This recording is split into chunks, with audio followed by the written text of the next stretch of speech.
Hello everyone, good afternoon. कैसे हैं आप सब और आप सबकी स्टडी कैसी चल रही है? आई होप आप सबकी स्टडी बहुत अच्छी चल रही होगी फ्रेंड्स। और प्रैक्टिस सेट थर्ड जो इसमें है टीजीटी के लिए उसको शेयर कर रही हूँ फ्रेंड्स।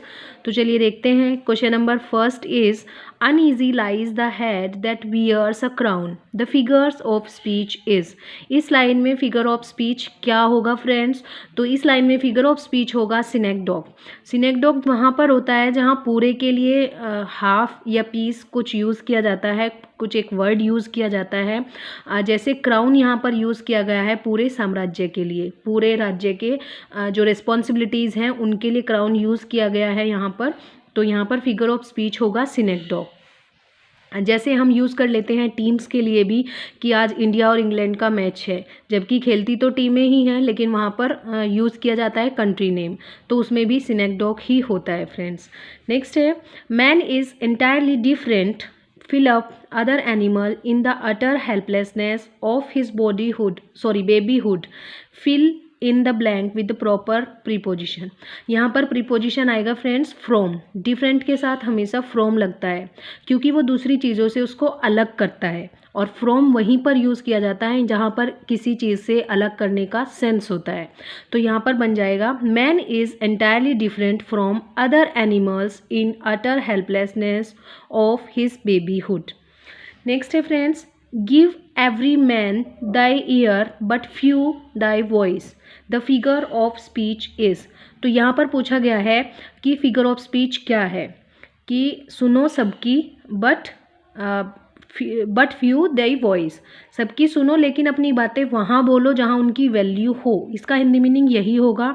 और इसमें फिगर ऑफ स्पीच पूछा गया है फ्रेंड्स, तो यहाँ पर ऑप्शन है एंटीथीसिस, क्योंकि ये जो दोनों फ्रेजेस हैं ये एक दूसरे के अपोजिट हैं। अपोजिट आते हैं जब दो फ्रेज एक साथ, तब उनको एंटीथीसिस माना जाता है फ्रेंड्स फिगर ऑफ स्पीच में। नेक्स्ट है fancy imagination are the terms given by. Fancy imagination जो टर्म्स थी वो किसके द्वारा दी गई थी फ्रेंड्स? तो ये वेल नोन है, कॉलरिज के द्वारा ये टर्म्स दी गई थी फ्रेंड्स। नेक्स्ट क्वेश्चन है the holy tree is associated, fill up scenes of goodwill and rejoicing, fill in the blank with correct preposition. तो एसोसिएटेड के साथ हमेशा आप सबको पता है कि विद ही लगता है, तो यहाँ पर सेंटेंस बन जाएगा the holy tree is associated with scenes of goodwill and rejoicing. Associated के साथ विद जो प्रीपोजिशन है यूज़ किया जाता है फ्रेंड्स, हमेशा याद रखिएगा। नेक्स्ट है question number 6 is fear no more the heat of the sun nor the furious winter's rage are the lines that Virginia Woolf repeats in her novel Mrs. Dalloway. These lines originally appears in। ये जो lines हैं ये Virginia Woolf ने Mrs डॉलावे जो उनका novel है उसमें बार बार repeat की हैं, लेकिन ये जो लाइन्स हैं ये कहीं और से ली गई हैं। और ये कहाँ से ली गई हैं फ्रेंड्स? ये लाइन्स ली गई हैं शेक्सपियर के सिम्बेलिन से। तो option C is right here, Shakespeare Cymbeline's lines हैं, ये सिम्बेलिन से ये लाइन ली गई है। नेक्स्ट है all the world's stage is a famous speech of Jaques, it appears in. All the world is a stage ये एक फेमस स्पीच है जो कि जैक्स के द्वारा दिया गया था। तो जैक्स जो है वो किस ड्रामा से, किस वर्क से रिलेटेड हैं शेक्सपियर के? तो ये सभी जानते हैं कि शेक्सपियर के एज यू लाइक इट से रिलेटेड हैं जैक्स, जिन्होंने ये फ्रेज बोला था एक सॉन्ग में, एक जो स्पीच है उसमें, all the world is a stage. Next है fair seed time had my soul and I grew up, fostered alike by fill up and by fill up. Wordsworth की प्रिल्यूड से ये लाइन ली गई हैं। और ब्लैंक में यहाँ पर क्या आएगा फ्रेंड्स? सो क्वेश्चन नंबर 8 में यहाँ पर आएगा beauty and fear. First fill up में आएगा ब्यूटी और सेकेंड फिलअप में आएगा फियर। तो कंप्लीट लाइन बन जाएगी fair seed time had my soul and I grew up, fostered alike by beauty and by fear. So option A is right here. Next है in a selection of language really used by men is Wordsworth statement that appears in। ये line Wordsworth के किस work में appear हुई है friends? तो ये line appear हुई है preface to the lyrical ballads में। In a selection of language really used by man. तो यहाँ पर ये लाइन आई है preface to the lyrical ballads में, ऑप्शन डी यहाँ पर सही हो जाएगा। Question number 10 is Nahum Tate is known for. जो नाहम टेट है वो किसके द्वारा किसके लिए जाने जाते हैं। सो क्वेश्चन नंबर 10 का जो आंसर है वो सी सही हो जाएगा। Giving a happy ending to the king Lear. जो किंग लियर इनकी ट्रेजेडी थी विलियम शेक्सपियर की, इन्होंने इसको हैप्पी एंडिंग नहीं दी थी, तो इन्होंने इसकी जो एंड है वो दोबारा से लिखा था और उसको एक हैप्पी एंडिंग दी थी, जिसमें कॉर्डेलिया को मरा हुआ नहीं दिखाया जाता, कॉर्डेलिया को जीवित दिखाया जाता है और उसकी शादी जो है किंग ऑफ फ्रांस के साथ हो जाती है friends. Which is the correct spelling. यहाँ पर करेक्ट स्पेलिंग पूछा गया है। सो क्वेश्चन नंबर 11 में जो करेक्ट स्पेलिंग है फ्रेंड्स वो ऑप्शन नंबर डी में है, ATROCITIES, एट्रोसिटीज़। तो ये करेक्ट स्पेलिंग होगी फ्रेंड्स यहाँ पर। नेक्स्ट है find the miss spelled word. इनमें से मिस स्पेल्ड वर्ड कौन सा है। सो क्वेश्चन नंबर 12 का भी ऑप्शन नंबर डी सही हो जाएगा। जो करिकुलम होता है उसकी जो स्पेलिंग है वो यहाँ पर गलत दी गई है, CURICULUM, ये स्पेलिंग गलत है, बाकी सबकी जो स्पेलिंग है वो सही है। नेक्स्ट है question number 13 is find out the correctly punctuated version of the following passage. अब पंक्चुएशन में हमें सभी सेंटेंसेस जो होते हैं वो सेम लगते हैं, लेकिन कुछ ना कुछ डिफरेंस जरूर होता है फ्रेंड्स, तो इनको हमें ध्यान से पढ़ने की ज़रूरत होती है। सो ध्यान से पढ़ने के लिए आप इसको पॉज करके पढ़ सकते हैं, जिससे कि आपको पता चल जाए कि यहाँ पर कहाँ पर कौन सा सही है। So option B is right here.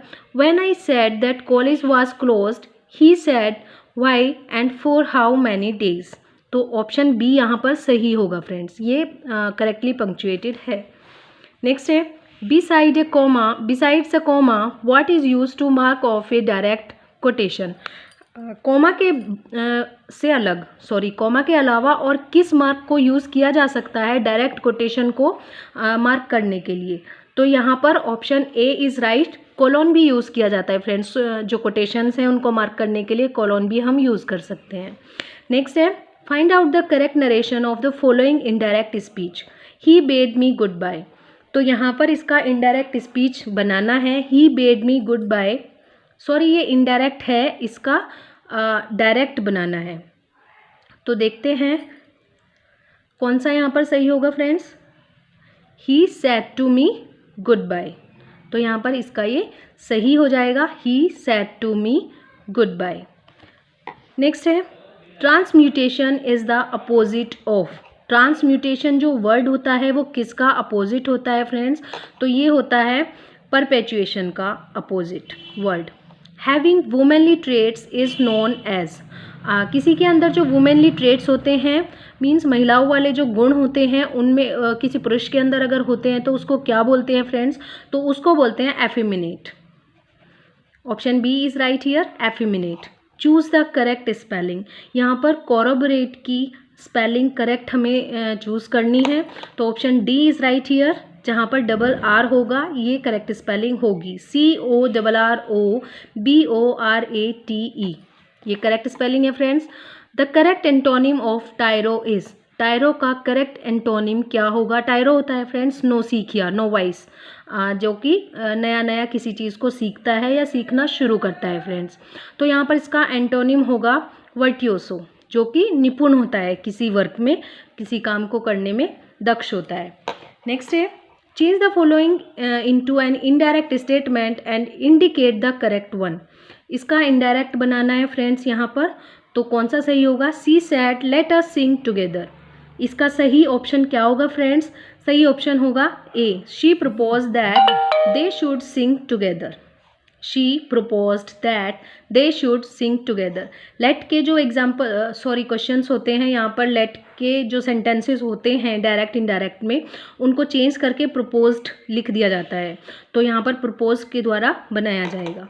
Next है question number 21 is a person who is neither a man nor a women is.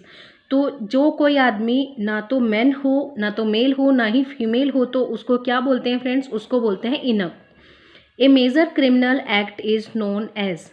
Major criminal, बहुत ही बड़ा क्रिमिनल एक्ट, उसको क्या बोलते हैं फ्रेंड्स। इसको बोलते हैं felony. FELONY.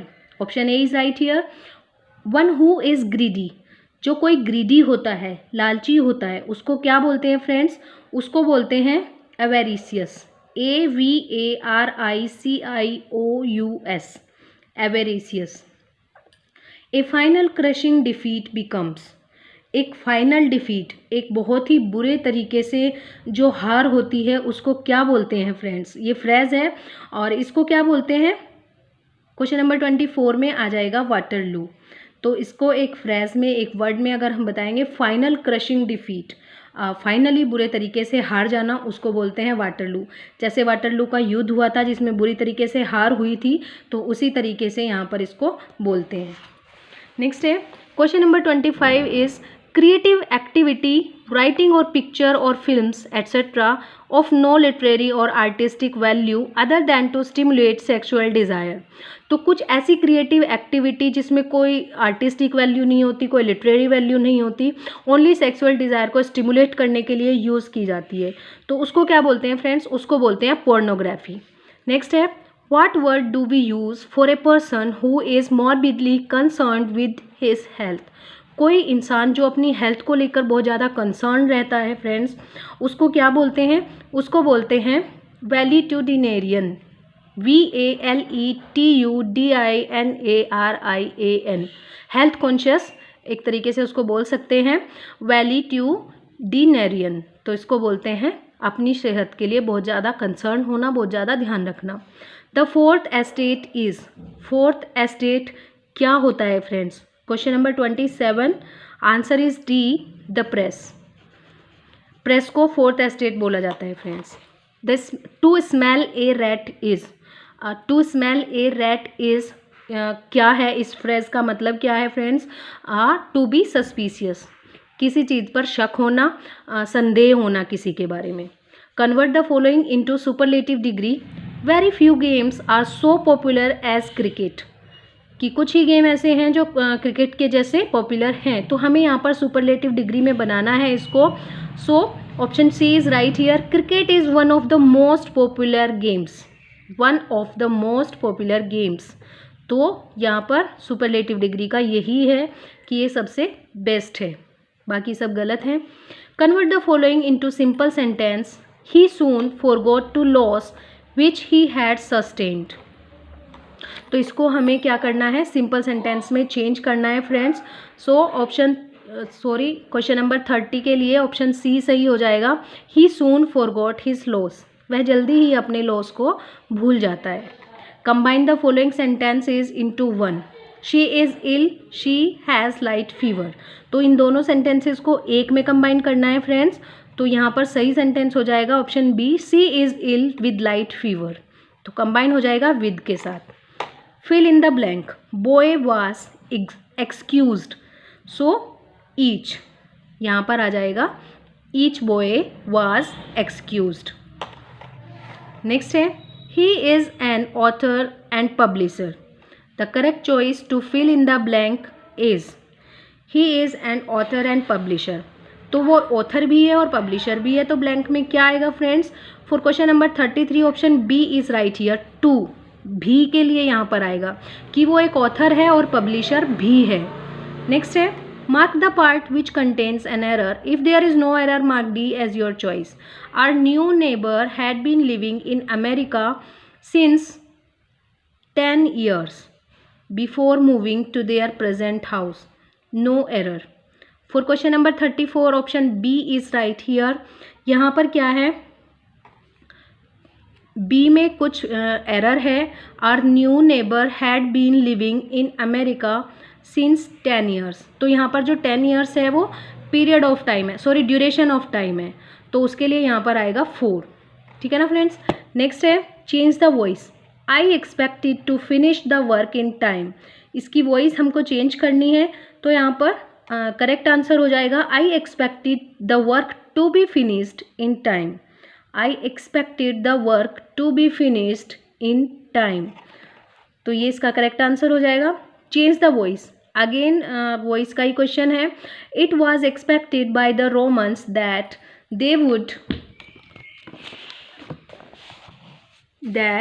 they would conquer Carthage. तो यहाँ पर इसका वॉइस चेंज करना है। For question number 36 option A is right here, the Romans expected to conquer Carthage. Question number 37 is I am badly in need fill up money. तो question number 37 में क्या preposition आएगा यहाँ पर? नीड के साथ सबसे ज़्यादा जो प्रीपोजिशन यूज़ किया जाता है वो ऑफ यूज़ किया जाता है, किसी चीज़ की ज़रूरत होना। I am badly in need of money.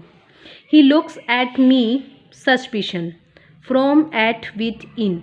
तो यहाँ पर क्या आएगा? Looks at me suspicion. तो यहाँ पर कौन सी प्रीपोजिशन आएगी friends? For question number 38 option C is right here, with suspicion. He looks at me with suspicion, उन्होंने संदेह के साथ मुझे देखा। Forget me not is the singular of. Forget me not किसका सिंगुलर है?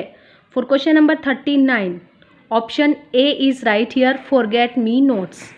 तो इनका जो प्लूरल होगा वो फॉरगेट मी नोट्स होगा, बाद वाले जो वर्ड हैं उसके साथ एस या एस जुड़ जाता है।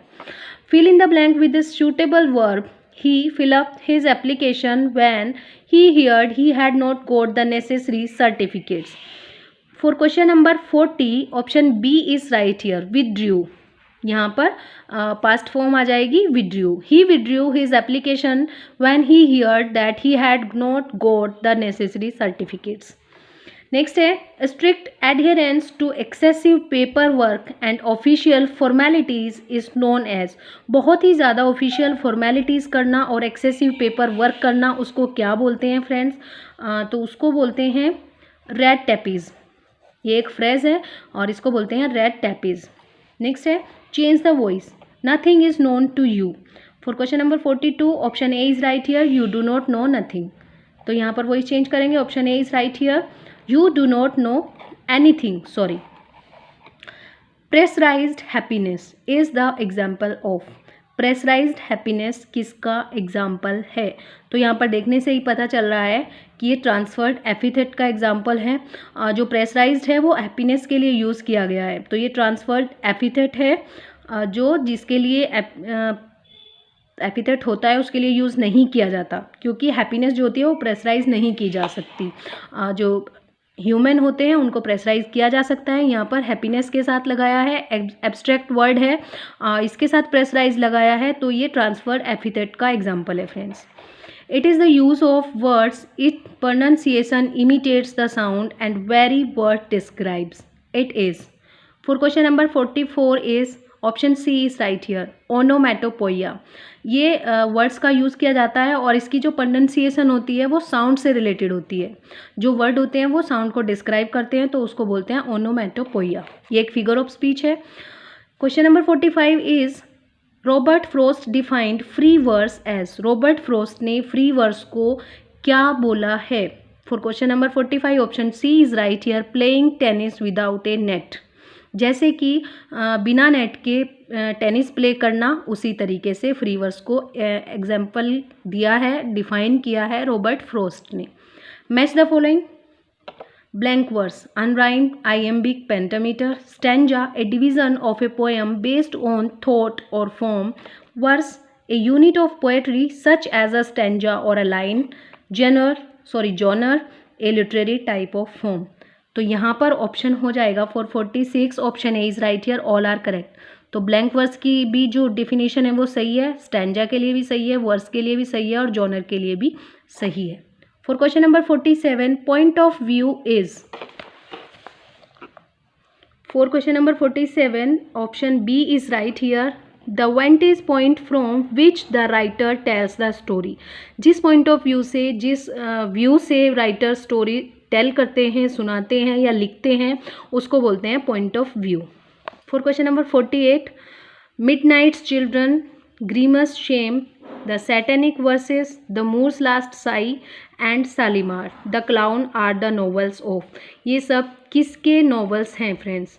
और इनमें एक नॉवल को पढ़ते ही पता चल जा रहा है कि ये किसके हैं। मिडनाइट चिल्ड्रन से पता चल रहा है कि ये सलमान रश्दी के नॉवेल्स हैं फ्रेंड्स। नेक्स्ट है who wrote the White Tiger. White Tiger किसने लिखा है? For question number 49 option B is right here, Arvind Adiga. Useless repetition is. Useless repetition क्या होता है friends? For question number 50 option D is right here, इसको बोलते हैं टैटोलॉजी, टॉटोलॉजी भी इसको बोल सकते हैं। Question number 51 is Jacques Derrida, who wrote the Grammatology, is associated with deconstruction. He was Jacques Derrida, जिन्होंने ग्रामेटोलॉजी लिखा है, जो कि डिकंस्ट्रक्शन टर्म से रिलेटेड भी हैं, तो वो कौन थे? यहाँ पर पूछा गया है कि जैक्स डेरिडा कौन थे। For question number 51 option A is right here, a French philosopher and critic. Jacques Derrida एक फ्रेंच फिलोसफर थे और एक क्रिटिक भी थे साथ में। An iambic each foot is called, iambic में प्रत्येक जो फूट होता है उसको क्या बोलते हैं friends?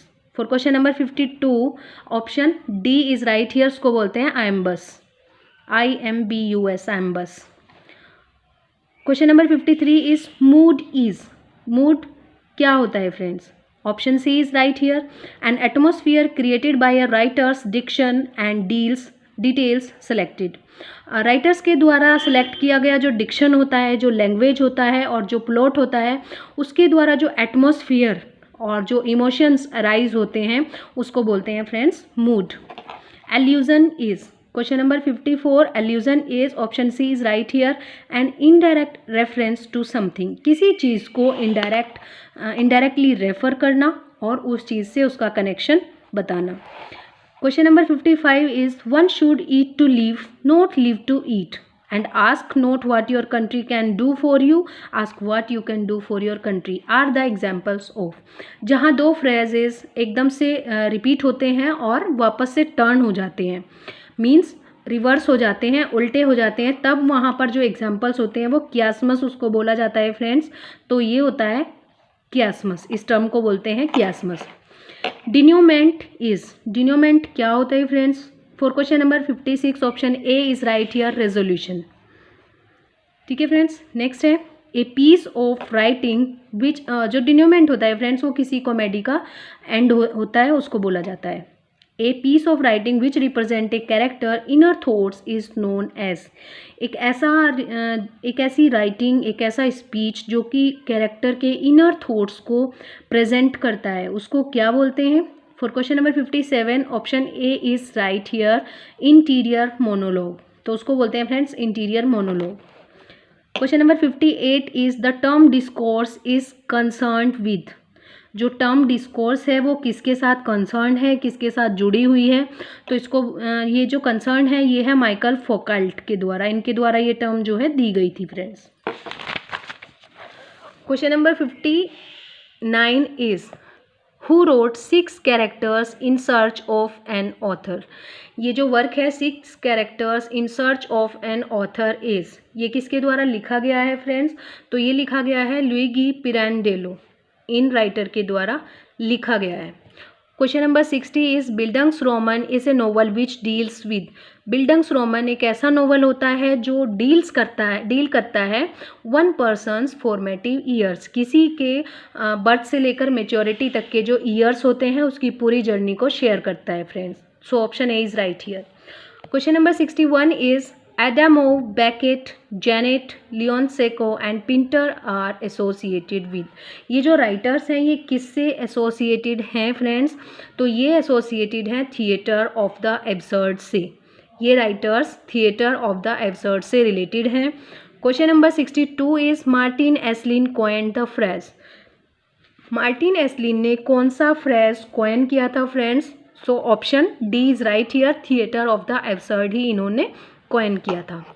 Question number 63 myth comes from Greek mythos signifying, myth जो है वो ग्रीक वर्ड माइथोस से आया है, तो ये क्या सिग्निफाई करता है फ्रेंड्स?